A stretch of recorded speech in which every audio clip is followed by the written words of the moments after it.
Yes, sir.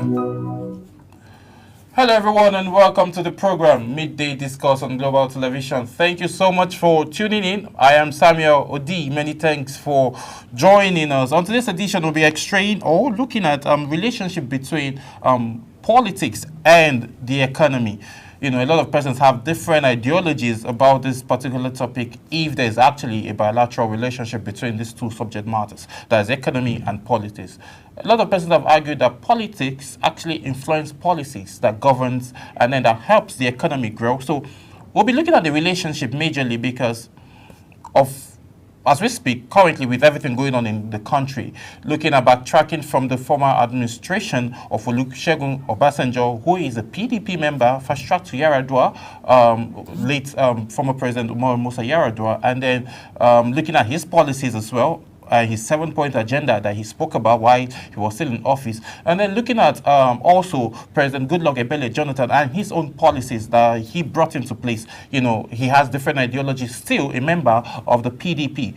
Moving away from the PDP now, we fast-tracked and went down to the former administration of President Muhammadu Buhari, who also brought his own policies. So we witnessed a different kind of economic downtown, different policies from different individuals, different perspective of leadership, and then we saw different policies, and then we also saw how those policies affected our economy generally. So that brings us down to the current time of the administration of President Bola Ahmed Tinubu and his policies, and what the World Bank is saying about his policies and reforms, and the current situation that Nigeria have found herself in due to the policies that have been set by most of these political parties and then individuals that have ruled this country at different turns, right? So we'll be extracting all of that. We'll be looking at it from different perspectives and see how the ideologies of political parties have been able to influence economic decisions and, you know, the economy of Nigeria. So we'll be extracting most of the policies that have been set aside by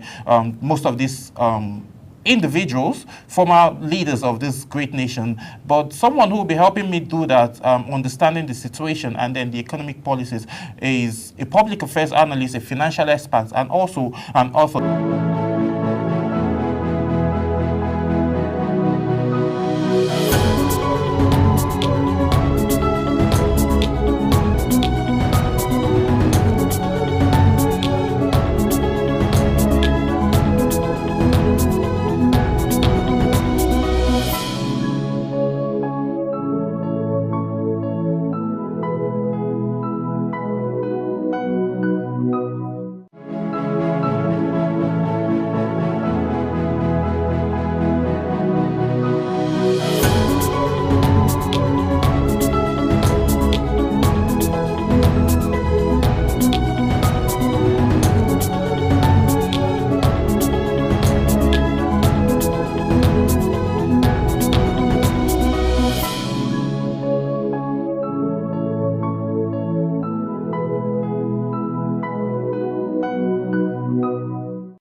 Yes, many thanks for staying with us and welcome if you're just joining. This is Midday Discourse on Global Television. Now we are getting into the conversation. But before we get deep into the relationship between politics and economy, let me introduce my guest, Dr.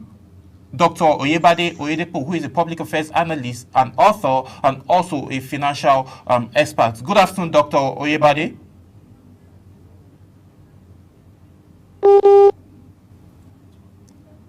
Hello, doctor. Can you hear me? Samuel. Yes. Good afternoon to Nigerians. Yes. Many thanks for joining on today's edition of the program, doctor.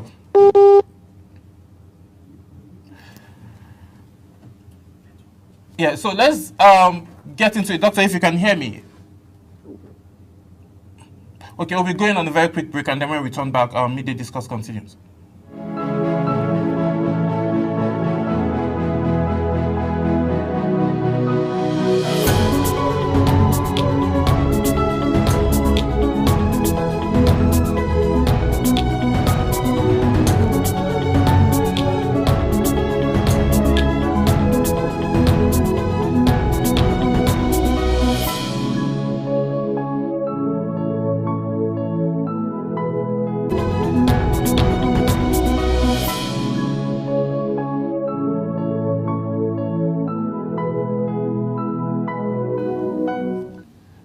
Yes, we just had the quick technical issues resolved. So, looking at this, Doctor, good afternoon. I'm sure you can hear me now, Dr. Everybody. Thank you for joining on today's edition of Midday Discourse. I can hear you loud and clear, Samuel. All right, thank you. Let's get into it. Now, before we get into the relationship between politics and economy, what is being said going on in Ibadan with the fact that some persons are requesting for a new state to be created out of Ibadan? A bill has been sent to the Senate. What's your reaction to that?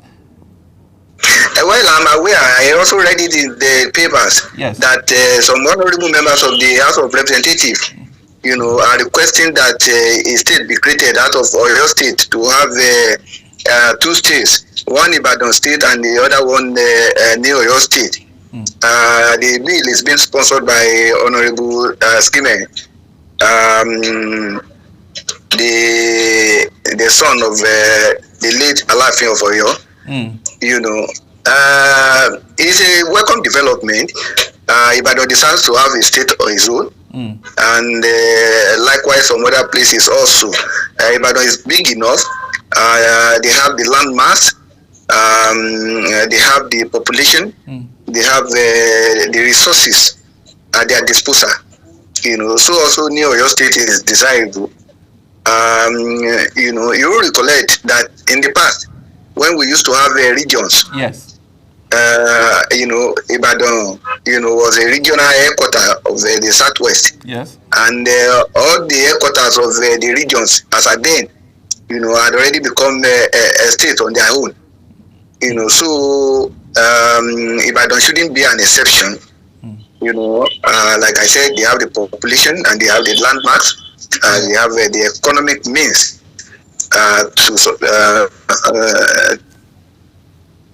to sustain as a state on its own. Okay, what about? And I think going by what they have in the bill, yes, Ibadan be combined with Ibarapa. Ibarapa has 3 local governments, okay, to be merged to Ibadan, okay, to have a state. So it's desirable. It's a welcome development. I urge the Senate and the House of Reps to consider it, and I also appeal to Mr. President to give assent to it when it comes to them, so that we have 2 states in Oyo State. Looking at these angles now, looking at Nigeria generally, do you think Nigeria is at the right point where we should be creating more states? Yes, we are at the right stage. By the time they create more states, it will make governance, nearer to the people. Okay. And the more the government is nearer to the people, the better. That means that those in government can easily be reached. And the leadership position can also move around.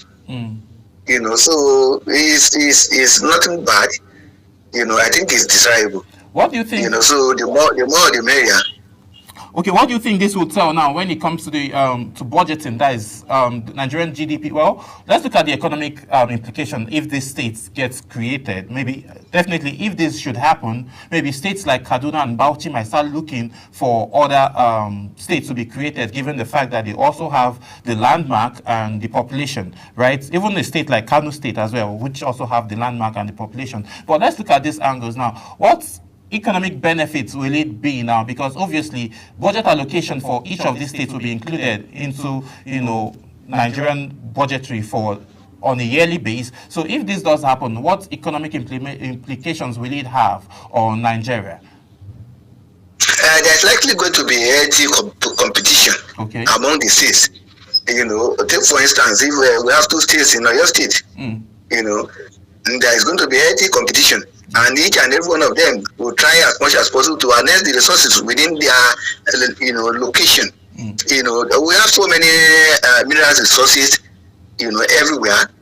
In each of the local governments, we have mineral resources. The problem with us is that we have not harnessed these resources. We have not developed it to have economic power. So, if government is brought nearer to the people, the tendency is there for them to be able to develop those mineral resources in their states, and I know it can be done. If the will is there, it can be done. I think the problem we are having is leadership.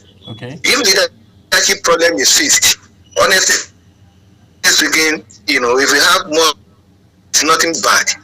We can develop, and each of them can develop at its own space. When we have regions, there was healthy competition. Whatever they were doing in the north were being replicated in the west, and what they were doing in the west were being replicated also in the north and the east. So healthy competition, and I think that should be the end thing. Let there be healthy competition among the states. They can actually sustain if those states are broken together. Are broken. So Oyo State can survive on its own.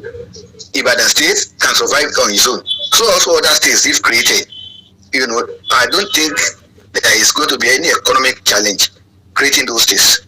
Well, given the fact that we have all of these natural resources in most of these states, I think implementation and then leadership should be the major focus to be able to, extract all of these angles and then look at the do's and don'ts and look at the advantage and disadvantage of these states if they get created. But with the leadership of President Bola Ahmed Tinubu, we are certain that he's going to take right steps towards the right direction to see if there will be need for any of these states to be created as it unfolds, given the fact that the bill has gotten to the Senate. But let's move away from states being created or not created. Let's get into the relationship between politics and economy. What's your take?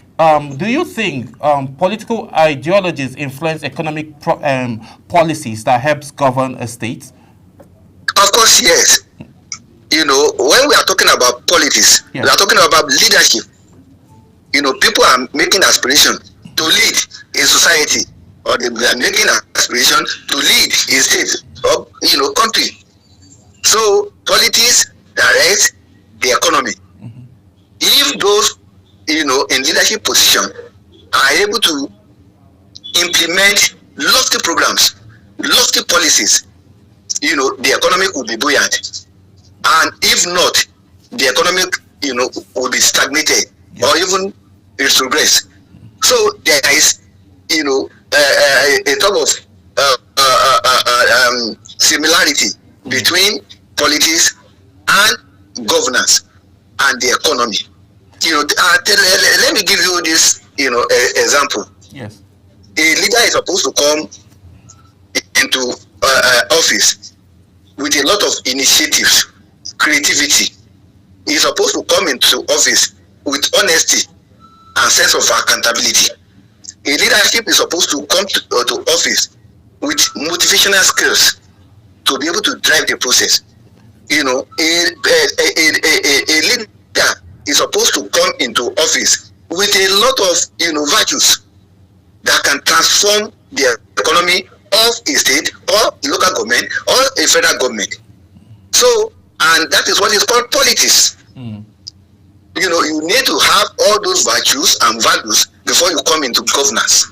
So, the moment you are able to put all those values or virtues in place, in use when in government, is going to translate to economic buoyancy.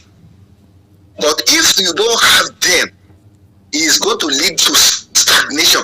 And that's when, why you see, maybe a country or a state doing well when someone is in power. And you see that particular state or federal government doing badly when another person comes into office. That means that particular person is unable to match, the standard of the predecessor. So it has a lot of, similarity. If government or politics is done the way it should be, it will translate to buoyancy. It will translate to prosperity of a nation. So, and that's why we have always, emphasized the fact that anybody going into political office should be well tested. Should be somebody that has been doing it in the past. Yes. Maybe in his, professional circle, in his business, he must have the wherewithal to be able to drive the process. He shouldn't be somebody that is a rookie going into office that has not been tested before. I'll give you a simple instance. Yes. If you put a rookie, somebody that is not tested, A rookie. into office, yes, as a governor, he doesn't know about management of of a micro business, not to talk of a local government. Then how will they be able to perform? So you need somebody that is well tested, somebody that has proven it in the business professional circle before getting there. But what do we have in Nigeria? Most of them are not tested. Most of them have not proven it in the past. And that's why they always emphasize pedigree. You must have the pedigree. You must be able to show people that you have the pedigree before you are elected into power. Yes. Otherwise, the economy of a state or a local government or a country may be stagnated.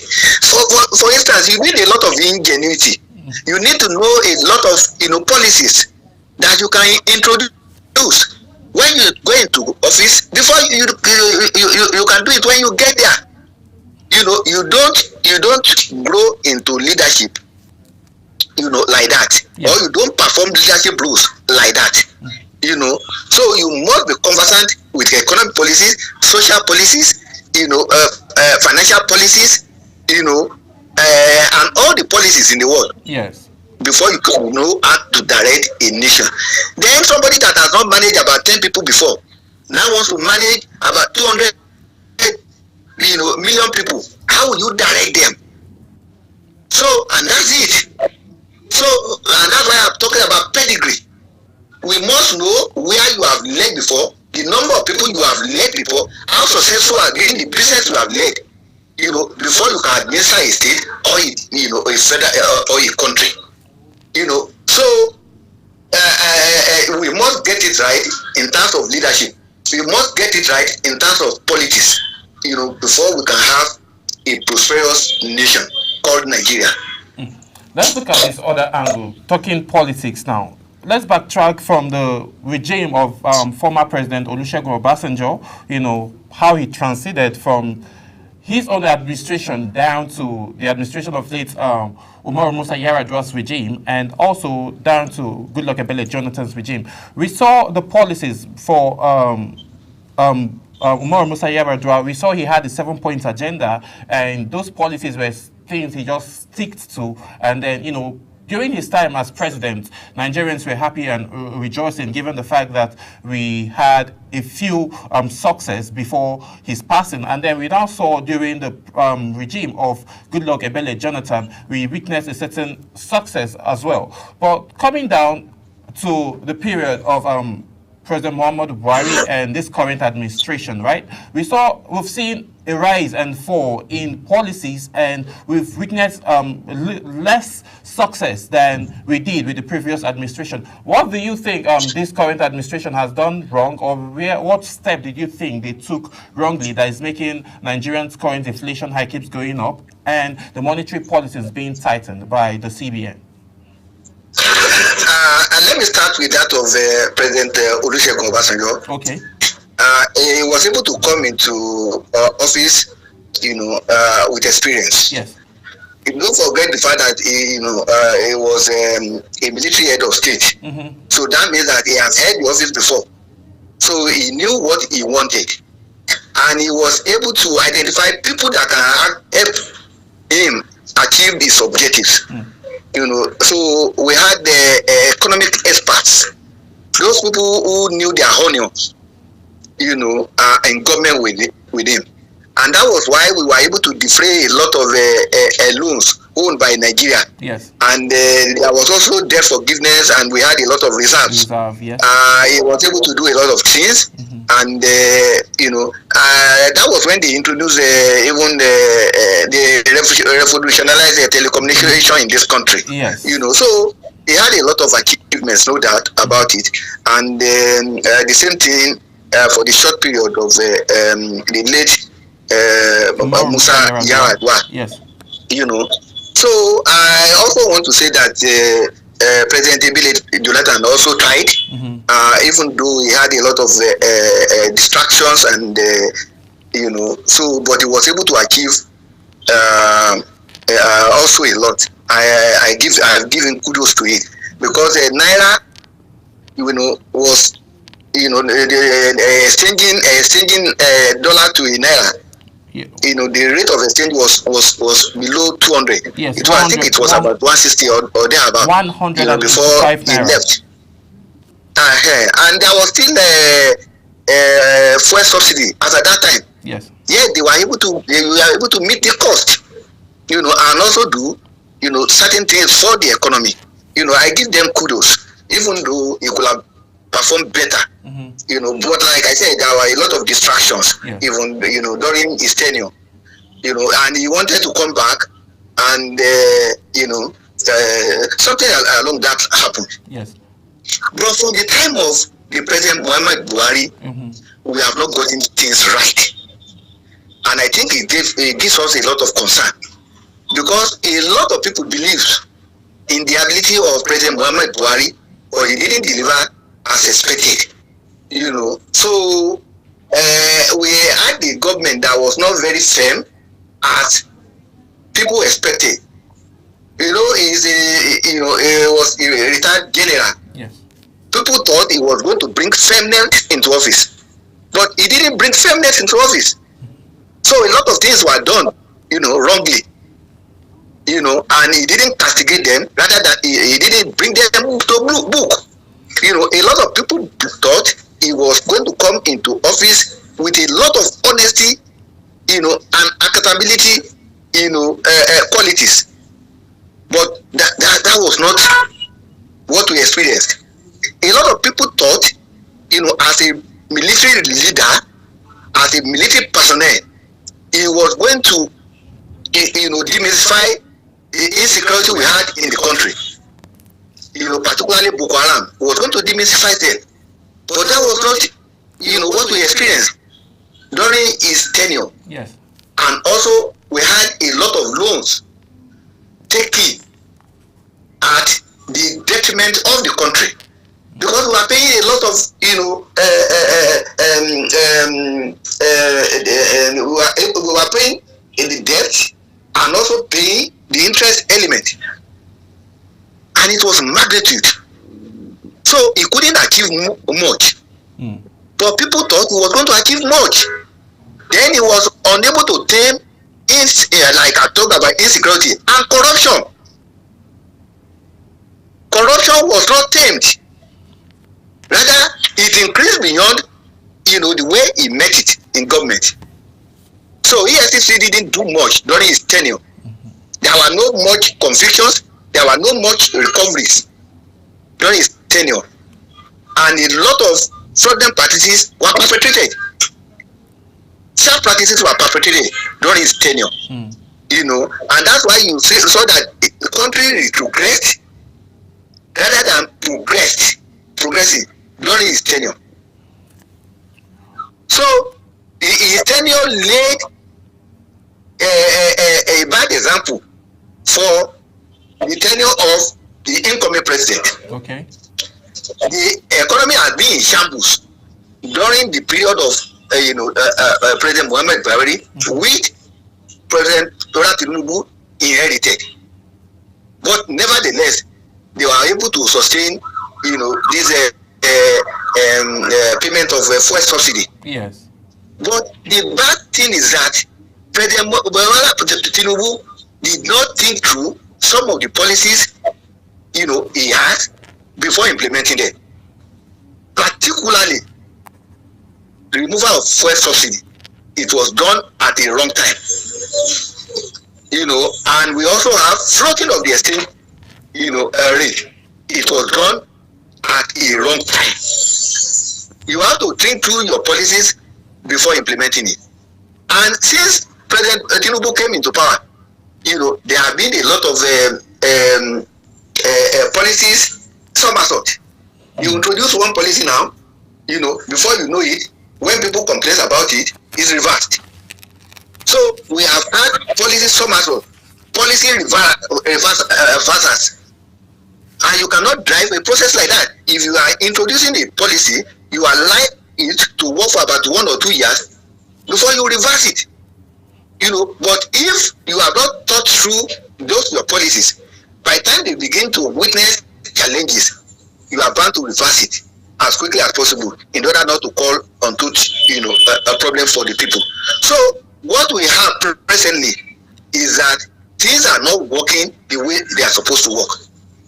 The production sector is in comatose. The manufacturing sector is in comatose. Almost all the key sectors are in comatose. Agricultural sector is in comatose. Then you have massive insecurity almost in every places, particularly in the north. Kidnapping is on the increase. So insecurity is there day and night. Things cannot go in the right direction with insecurity. There is no investor that will gladly come to Nigeria when we have this kind of massive insecurity. So there is nobody, even within the system here, Nigerians, that will want to invest where you have insecurity. And in Nigeria, as we speak, we have not even diversified the economy of the nation. We are still relying on oil for survival. Meanwhile, the government is talking about diversifying the economy. So they have been paying lip service to it. We shouldn't pay lip service to diversification of the economy. Economy should be diversified for us to move forward as a nation. Otherwise, we will continue to be on the same spot and engage in borrowing or ending borrowing. So I want to advise them. Yeah. They should go into diversification of the economy. Mining is there. Tourism is there. Let them face some of the challenges we have on education, on health, in such a way that the foreign exchange we have will not be expended in having education overseas, and also in accessing healthcare services overseas. What we have in the country now, if somebody is sick and he has the means, is thrown out of Nigeria for medical treatment. Should that be? I'm not saying people should not go there if they have the means, but we also attract people, coming to Nigeria, to bring in foreign exchange. Whenever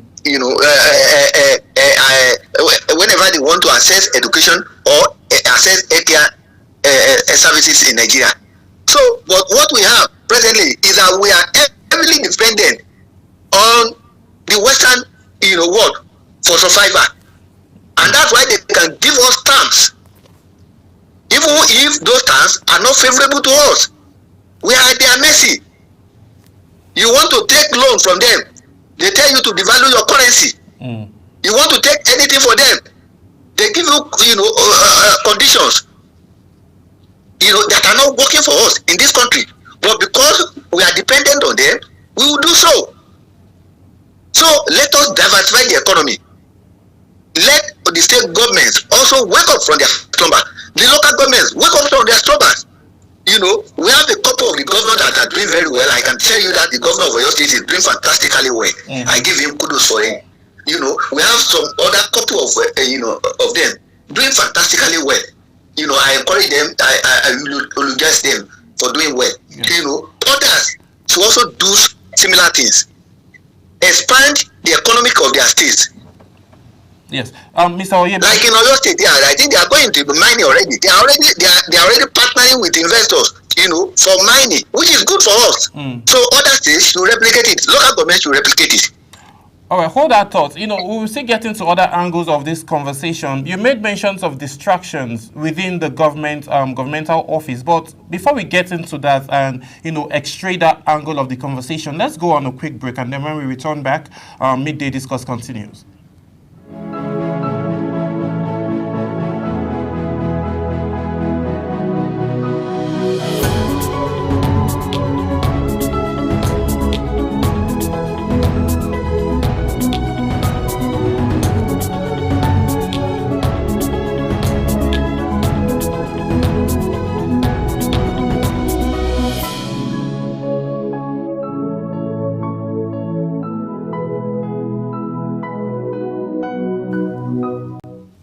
Yes, many thanks for staying with us. If you're just joining, this is Midday Discourse, and welcome on board. We've been having interesting conversation with Dr. Oyebade Oyedepo, who is joining us virtually from Oyo State, Ibadan.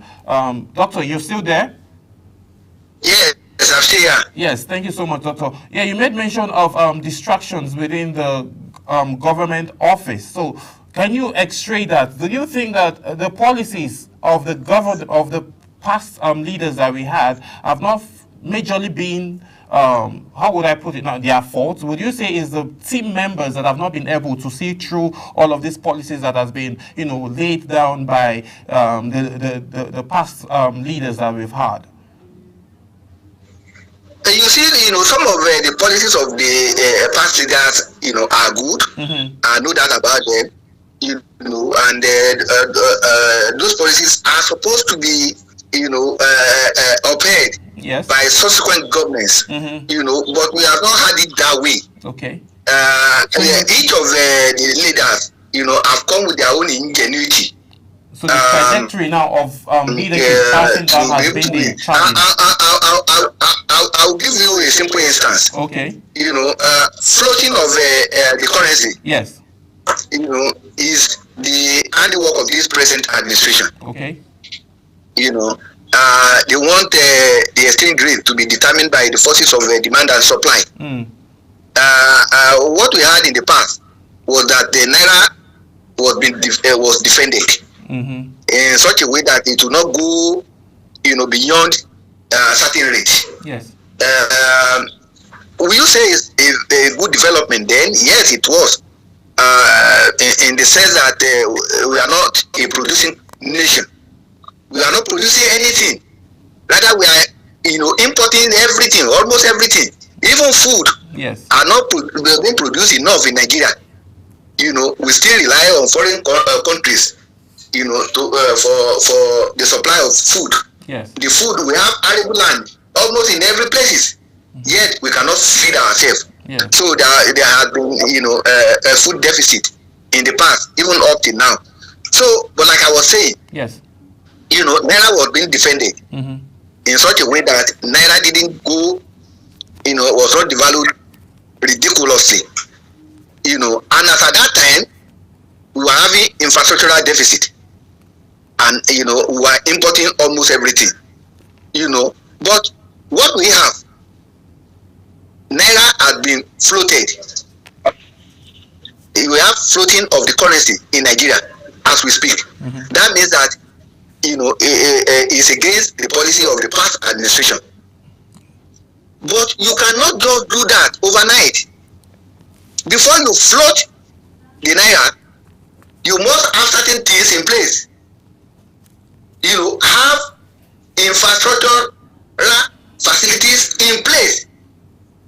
Encourage the producers, encourage manufacturers, encourage the people, encourage farmers. Fix insecurity we have in the country.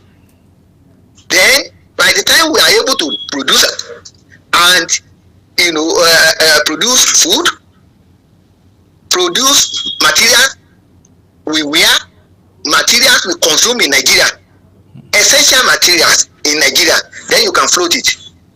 It means the extent of our importation will be limited. But now the extent of our importation is massive. It is even total, absolute. And you don't want to float, the currency. It will continue to slide, and that's what we're having. That's why we're having devaluation, almost on a daily basis. If care is not taken, you see naira being, the rate of exchange of naira to dollar will be about 2,000 or 2,500 at the rate we are going, because there is no production. The only thing you are having in the country is service-oriented businesses, and you cannot grow the economy with service-oriented businesses. So people that have money are going to service-oriented, because that's where they can earn their income, their profit as quickly as possible. So, floating of the currency is done at the wrong time.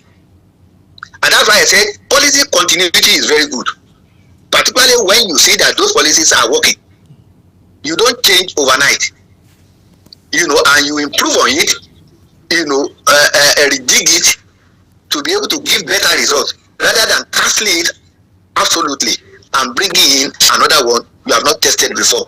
So the previous government brought a lot of ingenuity. They brought a lot of innovations, which I think if we had, continue with them, would have brought prosperity to us rather than this stagnation we have. So then in terms of the people in government, in various ministries, we have seen a couple of ministers doing wonderfully well. I commend them. See the Minister of Interior, has brought in a lot of innovation and creativity that has reduced the number of days or the number of weeks, to have your passport renewed. So he has brought in a lot of innovations and ingenuity. The Minister of Works is doing very well. The Minister of FCT is doing well. We have the Vestox Piano is doing well. So we have a couple of them that are doing well. I suggest them. I give them kudos. But we have a lot that we have not even heard about.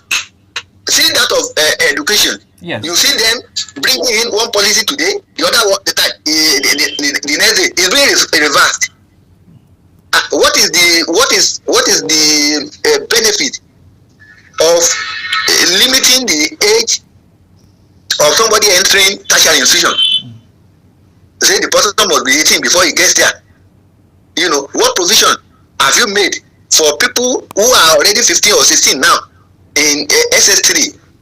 Where are you going to put them after they are finished?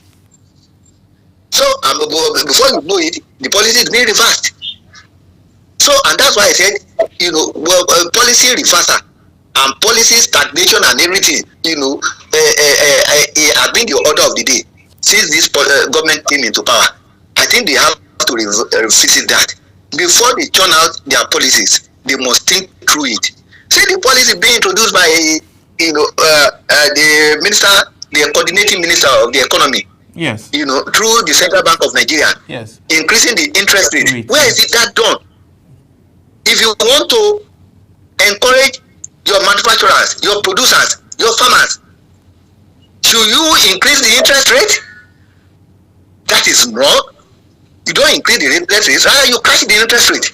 And that's why I know that they have not really thought through some of their policies. They need to think through their policies before implementing it, before announcing it. Otherwise, it will have a contrary, it will not augur well for us as a nation.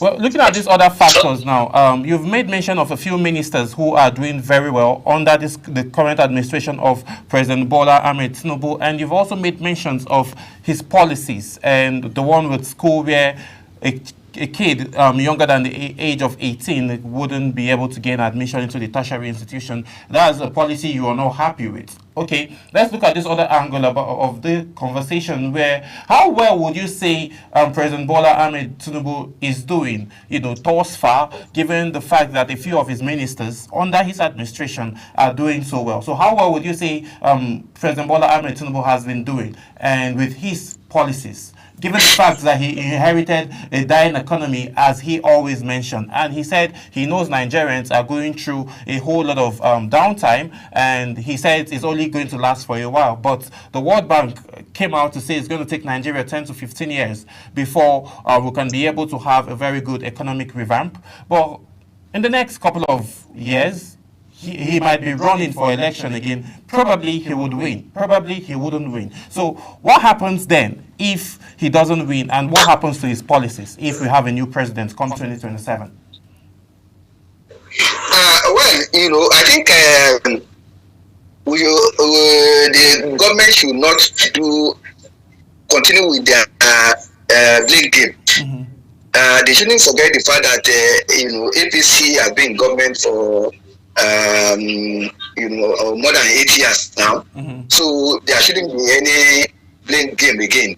I think they should be done with that. Okay. By now. Mm. In terms of his performance, yes, I'm not going to score him very well.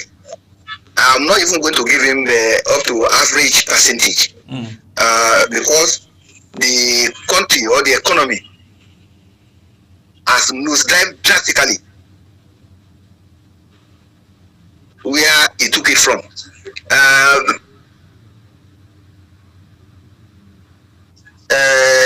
Petrol was being sold for less than 200 or so. Yes. Now petrol is being sold for about 1,300 or 1,200, depending on where you are or where you are buying it from.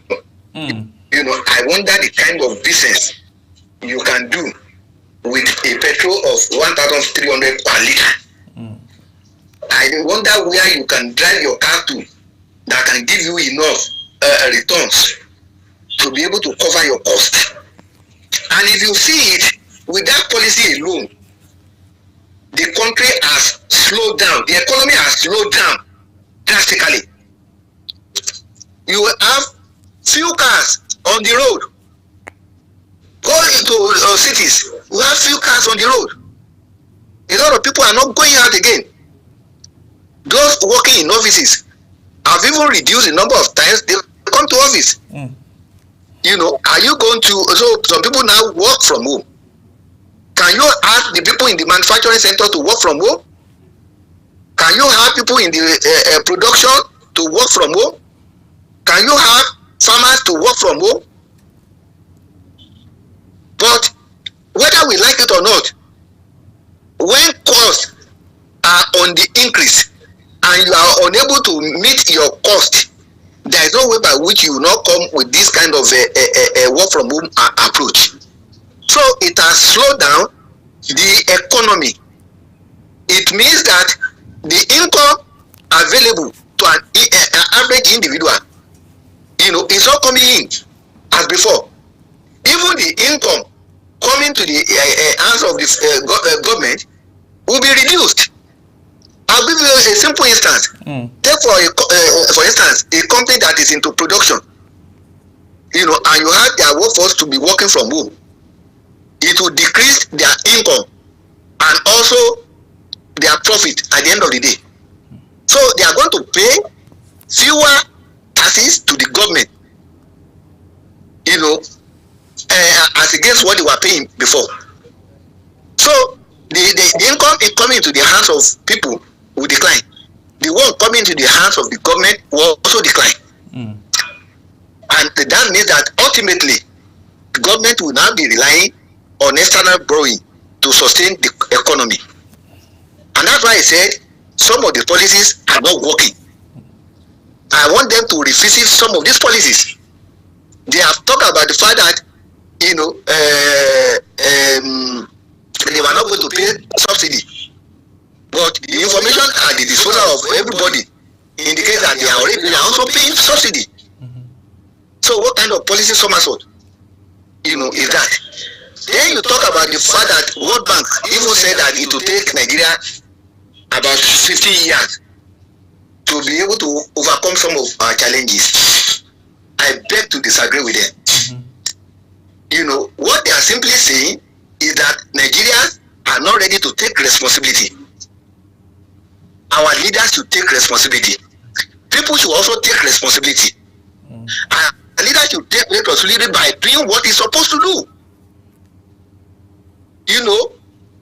Diversify the economy, revisit the policies, in place now.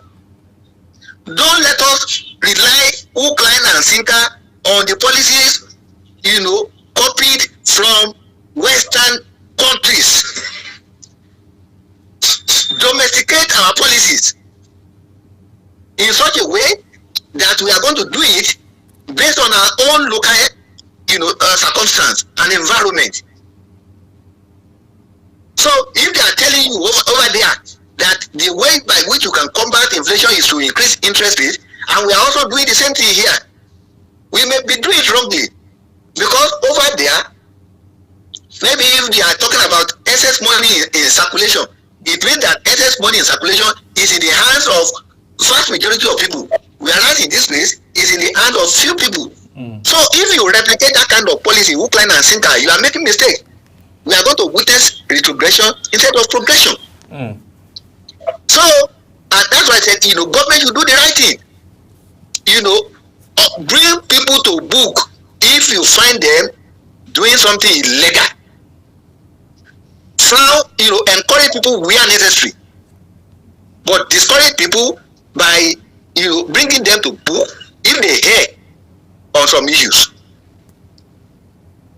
and ensure that you empower the security agencies, empower those who are supposed to fight corruption, ensure that people who are tried for offences are brought to book as quickly as possible. Strengthen the judiciary. By the time you do all those, economy will come back to normal. We don't have to wait for 50 years. Let's do the right thing. Take responsibility. Dr. The government, the people should also take responsibility. Let's believe in this country. Let's pay our taxes. Let's be focused. Also consciously go into agriculture. Samuel. Yes. I know you have land, maybe in your place or in Abuja there. Yes. Also cultivate and grow something that can be consumed by you. That will reduce the amount of money you are going to spend buying those things. So each and every one of us must contribute our quota to the development of this country, and that's how we can become a prosperous nation. All right. Thank you so much, Dr. Oyebade Oyedeko, for all of your input, and I'm sure the government is listening, and we pray they uphold their, Nigerians hope they uphold their manifesto. Thank you so much for joining us on today's edition of the program. We've taken keynotes of your recommendations, and I'm sure appropriate bodies are also taking keynotes of your recommendation, and all of this will be looked into. Thank you for joining us on today's edition, Dr. Oyebade Oyedeko. Thanks for having me, Samuel. Yes, sir. Do have a great day. And that's how much time will permit us to take on today's edition of Midday Discourse. Dr. Oyebade Oyedeko is a public affairs analyst and author, and also a financial expert. So we've x-rayed the relationship between politics and economy. It measures more that politics and policies is what governs or what helps a country's economy to grow, and as well as revive and grow. So hopefully with all of these recommendations and other policies that aren't working so well with the Nigerian system, we're hoping that the President of the Federal Republic of Nigeria, President Bola Ahmed Tinubu, in his goodwill, will be able to find an adjustment and find a balance for Nigerians to smile again. My name is Samuel Odi. I'll see you again tomorrow. Bye for now.